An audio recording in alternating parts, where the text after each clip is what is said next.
শ্রীলঙ্কাকে দ্বিতীয় ওয়ানডেতে হারানোর মাধ্যমে বাংলাদেশ আইসিসি ওয়ানডে র্যাঙ্কিংয়ে ৯ নম্বরে উঠে এলো এবং এই হারের ফলে শ্রীলঙ্কা ওয়ানডে র্যাঙ্কিংয়ে ৪ নম্বর থেকে ৫ নম্বরে নেমে গেছে। ২০২৭ ওয়ানডে বিশ্বকাপে সরাসরি খেলতে ওয়ানডে র্যাঙ্কিংয়ে ৯-এর মধ্যে থাকতে হবে বাংলাদেশকে। তাই সিরিজে সমতা ফেরানো এই জয় বাংলাদেশের জন্য ছিল খুব গুরুত্বপূর্ণ। যদিও সিরিজ নির্ধারণী শেষ ওয়ানডেতে বাংলাদেশ হেরে গেলে ওয়ানডে র্যাঙ্কিংয়ে আবার ১০ নম্বরে নেমে যাবে।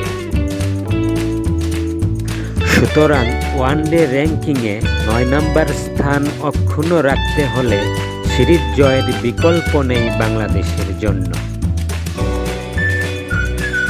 সিরিজ নির্ধারণী তৃতীয় ওয়ানডে আগামী মঙ্গলবার পালেকেলেতে অনুষ্ঠিত হবে।